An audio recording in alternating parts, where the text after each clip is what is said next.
Voilà, donc terminons la soirée avec cet entretien et je vous donne rendez-vous pour demain en espérant pouvoir chaque soir donner 2 ou 3 sujets en langue française, les sujets les plus importants.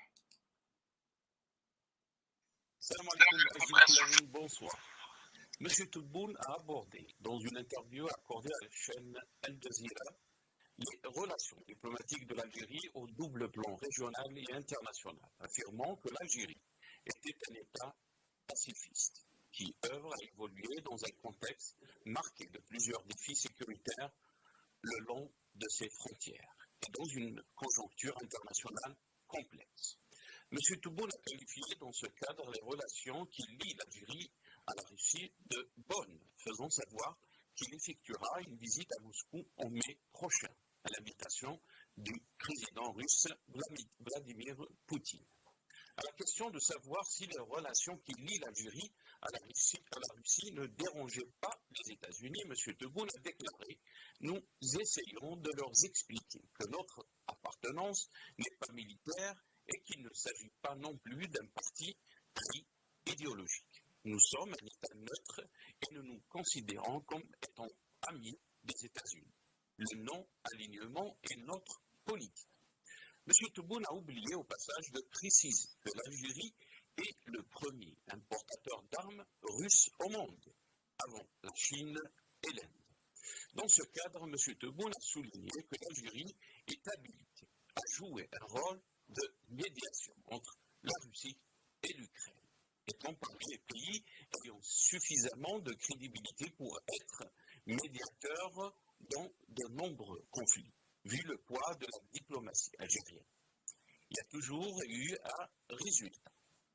Le président Tebboune a par ailleurs salué les relations stratégiques unissant l'Algérie et l'Italie, fondées sur une amitié profonde et transparente qui se poursuivent depuis la guerre de libération. M. Tebboune a évoqué en outre les relations algéro-chinoises qu'il a qualifiées de bonnes et qui se poursuivent depuis la période pré-indépendance.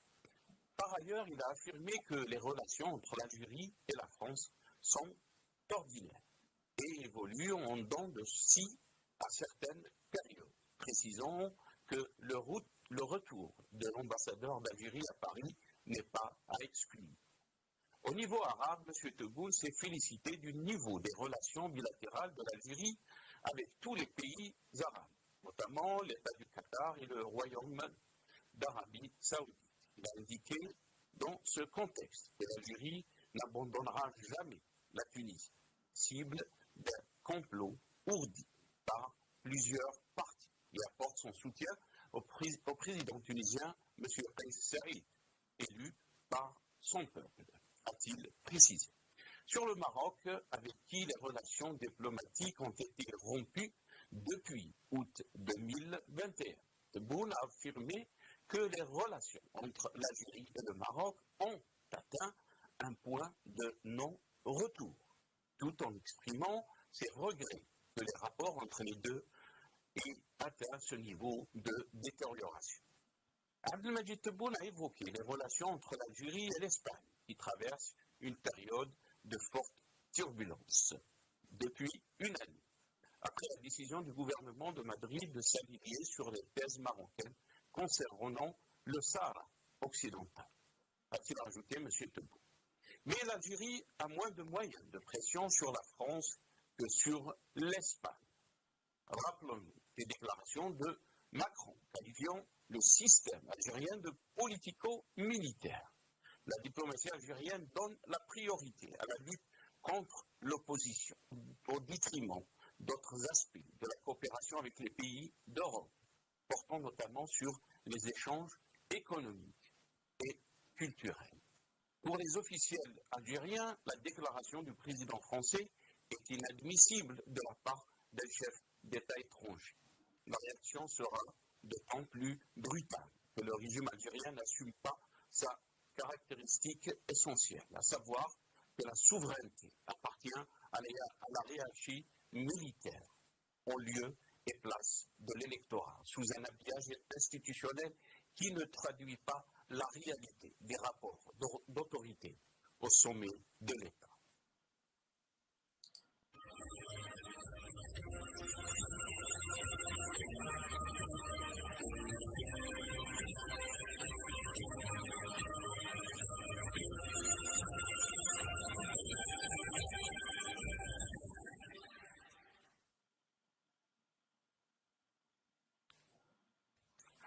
Interview de M. Tebboune à Al Jazeera, inconsistance, incohérence, cacophonie, c'est le titre de notre émission pour ce soir. Et pour en parler, j'aurai le plaisir d'accueillir dans cette émission M. Kebir. Karim Kebir, journaliste, il sera avec nous depuis Alger.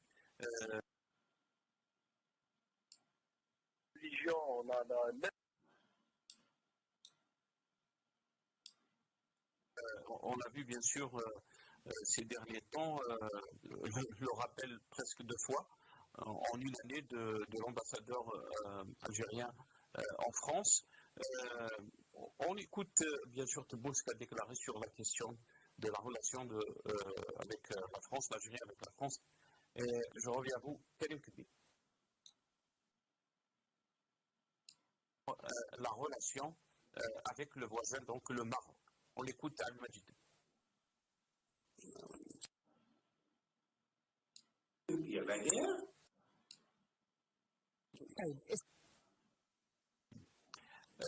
Monsieur Hicham Abou, donc vous avez entendu donc ce qu'a déclaré Monsieur Tebboune sur cette question de relation avec le Maroc, mais aussi sur plusieurs dossiers. Et voilà, vous êtes donc avec l'image et le son, avec ces Hicham.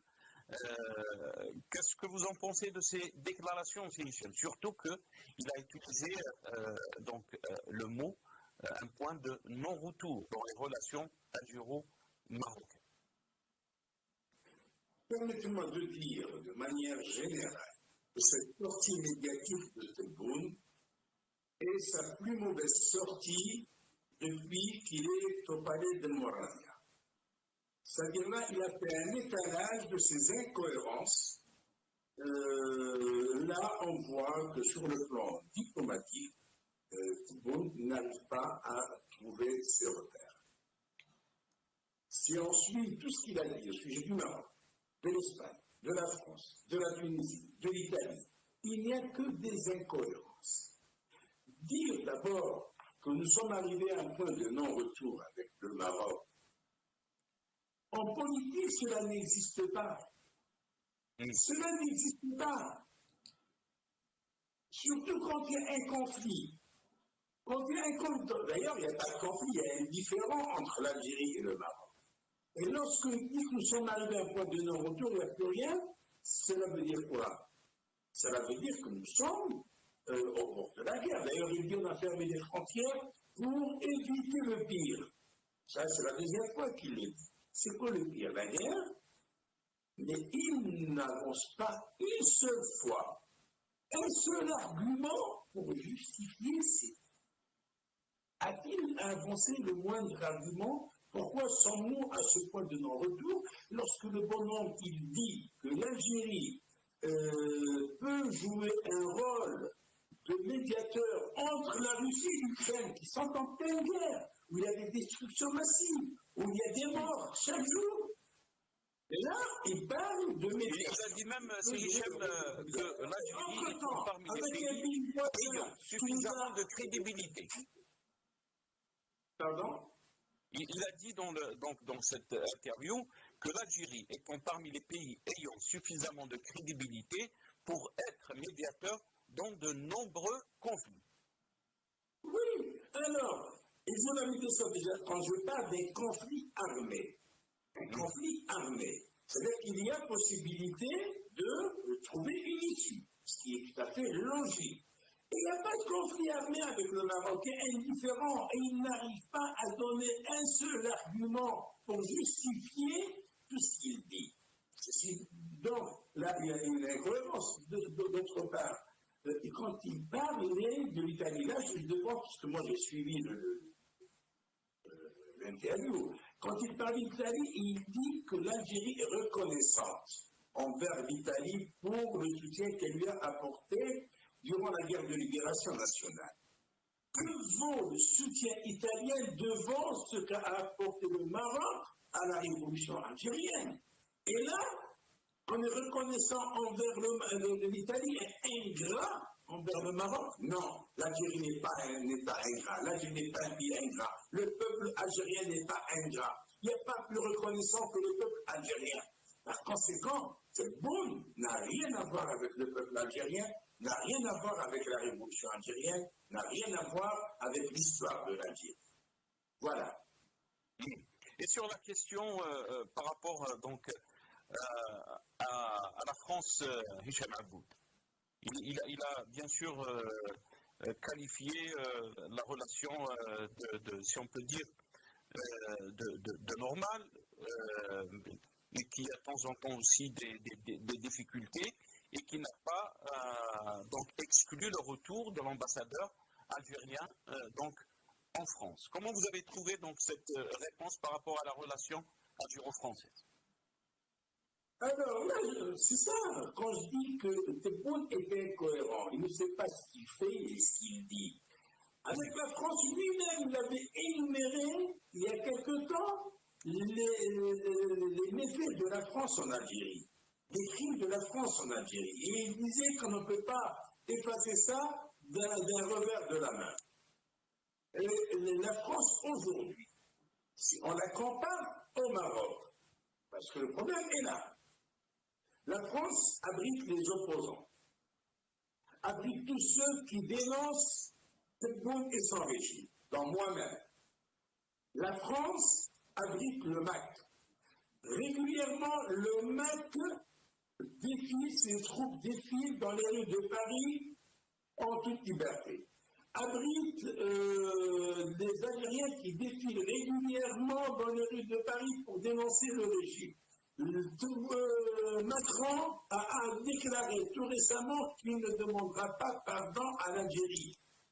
Surtout qu'il a qualifié le régime algérien de régime. Et surtout qu'il a qualifié le système de politico-militaire. Voilà, politico-militaire. Suranné, un régime suranné, un régime dépassé. Alors, tout ça, on n'arrive pas au point de non-retour. Et on dit que les relations sont normales. Et quand on retire son ambassadeur, c'est juste pour manifester son mécontentement sur un sujet qu'aucun autre État dans le monde n'aurait fait. C'est-à-dire, pourquoi se passer une retraite de l'ambassadeur? Parce qu'une militante franco-algérienne a quitté l'Algérie, a fui l'enfer algérien à travers la ville pour rejoindre sa seconde patrie qui est la France. Et pour ça, on retire son ambassadeur. Pourquoi? Et la première fois, au mois d'octobre 2021, pendant 3 mois, l'ambassadeur algérien a été retiré. Pourquoi? Parce que Macron avait déclaré à un parterre de jeunes franco-algériens, et ça a été repris par le monde, que le régime algérien est un régime qui vit sur la rente mémorielle, c'est un régime dépassé, un régime politico-militaire. Ils sont fâchés pour une déclaration, ils retirent leur ambassadeur 3 mois. Et il ne s'est pas excusé. Hein? Donc Macron ne s'est pas excusé. Il n'a pas retiré ce qu'il a dit. Donc comment se fait-il qu'on est si conciliant avec la France et impardonnable, imperturbable, il n'y a rien, on ne discute pas avec le Maroc. Avec le Maroc, on est arrivé au point de non-retour. Et quand il parle du retour de l'ambassadeur d'Algérie en France, il dit parce qu'il est soucieux de la communauté algérienne en France. Et pourquoi la communauté algérienne au Maroc, elle compte pour des prudes? La communauté algérienne qui est au Maroc, qui n'arrive même pas, c'est-à-dire à voyager rien que par des airs. Un Algérien qui habite Ouicha, pour se rendre à Mernia, distante de 5 km de son lieu de résidence, est obligé d'aller jusqu'à Casablanca, 700 km, prendre un vol tunisien jusqu'à Tunis, puis prendre un vol sur Alger, et d'Alger, il va jusqu'à Oran, et Oran va sur la Monia. C'est un véritable supplice auquel est soumis l'Algérien. De quel droit Tebboune et son régime se permet-il de faire ce supplice aux Algériens qui, eux, ne l'ont pas élu, ne lui ont donné aucune légitimité pour qu'il puisse prendre pareille décision. Alors, de quel droit se permet-il de faire rompre des relations entre les Algériens?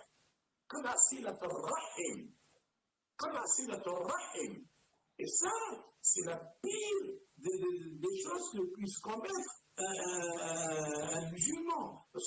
Même les Européens, même les athées, personne ne le fait. Il n'y a que Tebboune qui l'a fait. Nous sommes le seul pays sur Terre dont le régime a rompu les relations de manière unilatérale et sans consulter ni le peuple, ni les pseudo-représentants du peuple qui sont à l'Assemblée. Sur moi, il avait pris des formes. Cette Assemblée, c'est une Assemblée croupion. Mais au moins, il aurait dû prendre le soin de la consulter. Rien du tout. Ils sont réunis au Conseil de sécurité, et au Conseil qui n'est guère représentatif. Dans ce haut conseil figurent 2 criminels qui ont tué des Algériens, ils sont 3. C'est Chengueliha, comme cela est attesté dans le livre La sale guerre de Habib Souaidia, qui était présent et qui avait vu de ses propres yeux et qui a rapporté cette scène dans son livre. Et l'autre, c'est de Barmana, qui est connu pour être aussi un criminel. Donc, 2 criminels qui siègent dans un haut conseil de sécurité et qui décident du sort de 44 millions d'Algériens et qui décident du sort de relations de l'Algérie avec un pays frère qui était hier la base arrière de la révolution algérienne. Très bien. Mais sur d'autres questions, par exemple sur le voisin de l'Est, Hicham Aboud, qui est la Tunisie, il a déclaré, M. Tebboune, que l'Algérie n'abandonnera jamais la Tunisie, cible d'un complot ourdi par plusieurs partis. Mais avant de vous donner la parole, on va écouter ces déclarations. On écoute Abdelmajid Tebboune. بالنسبة لإيطاليا مع أهداف أكثر استراتيجية. إيطاليا ربطنا بها روابط متينة جدا حتى أثناء الثورة. وبعد الثورة اليوم هناك عتب من بعض الأطراف التونسية على الجزائر على اعتبار أنها تدعم بين قوسين الرئيس يصفونه بالدكتاتوري. نعم ندعمه لأنه هو الرئيس كسبه الشعب ما جاش بالقوة. يعني هو دعم له أم للدولة؟ الاثنين. الدولة عن طريق رأس الدولة. لو ندعم تونس من خلال جمعيات هذا معناه أصبح تدخل في أمورها الداخلية. احنا عندنا دولة رسمية نتعامل معها وما نسمحش في تونس وما نتخلص عليها حب من حب وكره من كره. لأن تونس فيه مؤامرة على تونس حاليا تحاكم. من طرف من؟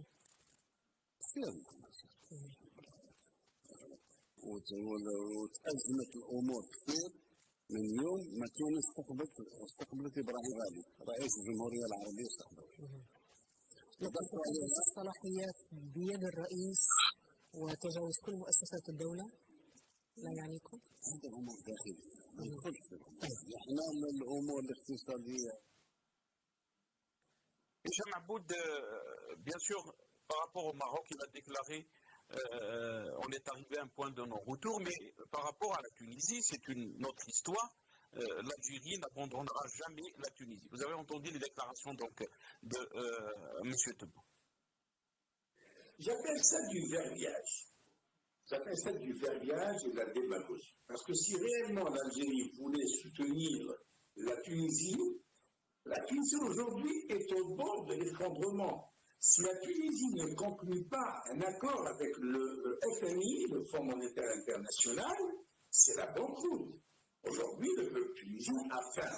Pourquoi? Parce que la politique menée par Kais Saied, une politique antidémocratique, une politique qui a remis en cause tous les acquis du peuple tunisien depuis la révolution de 2011, eh bien, elle est en train de mener la Tunisie vers la banqueroute. Et que fait l'Algérie de Tebboune, avec la Tunisie? On lui a donné 50 millions, il y a quelques 3 ans de cela, 50 millions de dollars, et ça a été là, et on a fait un dépôt bancaire dans les banques tunisiennes qui permettent à la Tunisie d'avoir des prêts. Ce n'est pas soutenir un don ni un prêt algérien. Mais on donne 1 milliard de dollars aux pays africains qu'on ne connaît même pas. On ne sait même pas quelle est leur position vis-à-vis de l'Algérie. Et ça, c'est pour acheter leur position vis-à-vis du conflit du Sahara. Parce que maintenant, le conflit n'existe plus. Le conflit, il n'existe que dans l'imaginaire du gang du pouvoir algérien. Alors la Tunisie, il dit qu'elle est victime d'un complot ourdi. Et quelques mots plus tard, plus loin, il dit depuis que le président tunisien a reçu Brahim Ghali, le président du Sahara. Non, attendez. Brahim Ghali, il n'a pas été reçu de bon cœur par Kais Saied. Il y avait eu tout un cinéma, il y avait toute une mise en scène qui a été mise en place, et Kais Saied a été surpris par l'arrivée de ce Brahim Ghali, et en disant cela, Tebboune veut entraîner la Tunisie dans son hostilité contre le Maroc. Mais il n'y arrivera pas. Il n'y a pas eu une seule déclaration de Kais Saied favorable au Polisario ou favorable à l'Algérie qui soutient le Polisario. Pas une seule fois, pas un seul mot. Donc dire que la Tunisie est victime d'un complot, ça c'est trop dire. Quant à Kais Saied, on voit très bien qu'il est en train de marcher sur les pas. On s'en coquine avec lui. Merci beaucoup, Hicham Aboud. Désolé parce qu'on me dit que le temps de l'émission est terminé. Avec ça, c'est Hicham Aboud qui est avec nous depuis Paris via Skype. Avec Saha, merci aussi à Karim Kebir, journaliste, il était avec nous depuis Alger. Merci à vous, chers téléspectateurs, d'avoir suivi cette émission avec Saha وصحة فطوركم. عشرية واحنا خرجنا بالسلمية اعتقلوا قاع الصوالية كي قلنا لهم مدنية يسقط حكم العسكر